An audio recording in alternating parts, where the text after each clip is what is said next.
Hi, I'm here to talk about my top 10 favorite characters from The Batman, uh, the 2004 cartoon era of The Batman, including the 5 seasons of The Batman, as well as The Batman versus Dracula. And I decided to do a top 10 for it rather than a big ranking of all the prominent characters because there are a lot of good characters in the Batman, but there are also some characters where there's some forgettable villains, and there's some characters I don't have the most to say about. Like the fifth season has members of the Justice League, and they're cool, but uh, there's not that much to say about them. And I felt like having so many placements for characters that I don't have a lot to say about, I felt like that wouldn't be the most interesting. So I thought a top 10 would be better. So that's what I'm here to do. Um, Number 10, Firefly. Uh, Firefly was in the new Batman Adventures, but it was the Batman that really got me to notice the character of Firefly, and I thought he was really cool, and the Batman had a really fun personality and was a really entertaining character. And I think he works really well in his film that I think about when I think of the Batman. When I think of Firefly, I often think of the Batman version of Firefly, and there hasn't been that many adaptations of Firefly, and so far, the Batman's version of Firefly, that's my favorite adaptation of the character. Number 9, Mr. Freeze. The Mr. Freeze from the Batman is a lot different than the animated series version, and I don't think that's necessarily a bad thing. I feel like the animated series version works a great, nuanced, sympathetic, tragic character, while Mr. Freeze in The Batman is a very entertaining character, and the way he uses his powers is really neat, and I really enjoy his personality and his presence. Much different feeling Mr. Freeze, but I think it's a Mr. Freeze that really does work and really does fit in The Batman.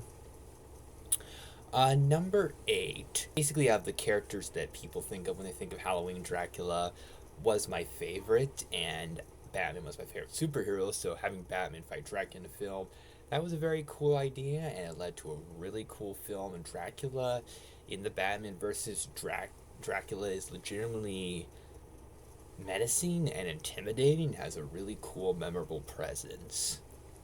Number 7, Mayor Grange. Having Adam West get to voice a recurring character in the Batman, I think that was really exciting. And I do love him getting to have a big guest appearance in Batman the Animated Series, but I love the idea of Adam West not being in more than one episode, getting to be in multiple episodes, and having him be Mayor Grange.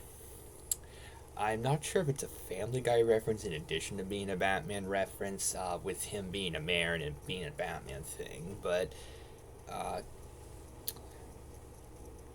Mayor Grange, I guess not the most complex character or anything, but Adam West getting to voice him is so cool, and I love him being friends with Thomas Wayne, and I love Mayor Grange getting to talk about Thomas would be proud of Bruce in a scene. I think that's very sweet. It very much feels like a passing of the torch moment.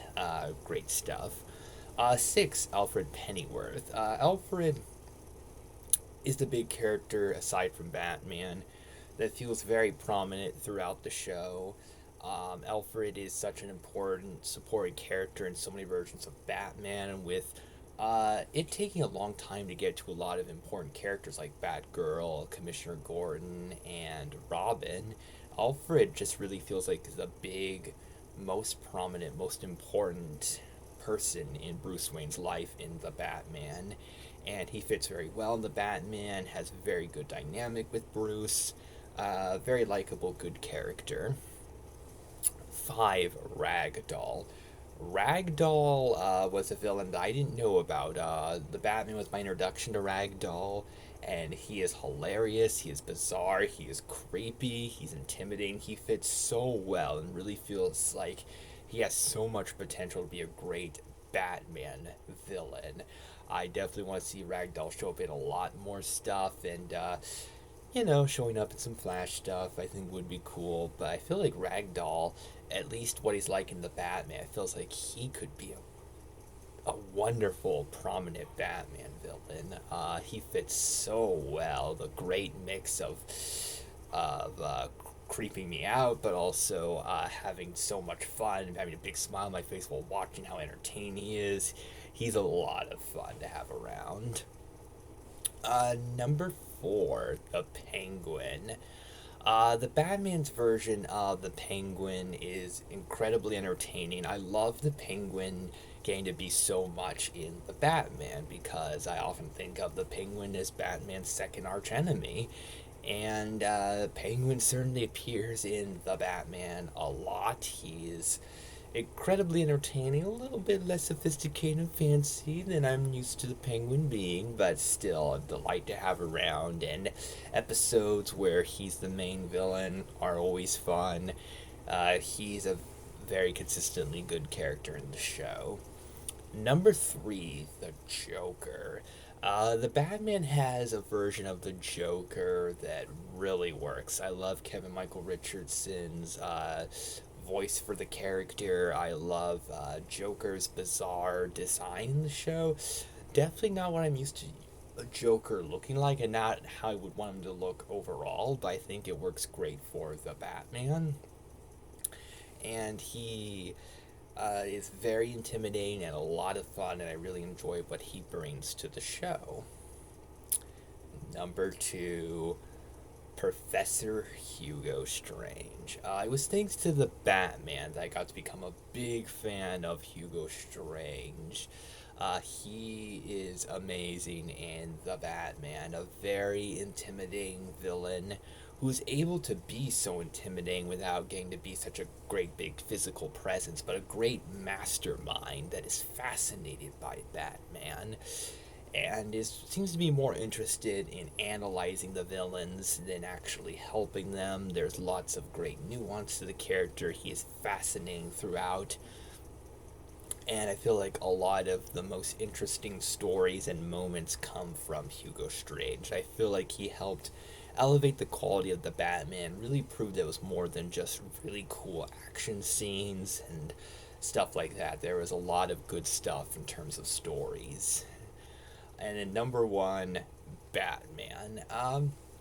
The Batman's version of Batman really worked for me. A Batman that is younger, happier, but when he's being Batman, he doesn't feel immature. It doesn't feel like he's inexperienced. It still feels like very much like Batman to me. Just a Batman that is younger, that's figuring stuff out, has a little bit more of a sense of humor, a little bit more upbeat, but it's still very much the serious, capable, thoughtful hero that is brilliant, that is great at fighting villains. Very much the character that I love, and I feel like the Batman's version of Batman feels like a little bit different than definitive Batman, but still enough to where I can see the Batman's version of Batman as one of the better TV show Batmans, and I feel like the show really got the character right. I feel like Rino Romano is a really underrated Batman voice actor. I love Batman, and so that's my top 10.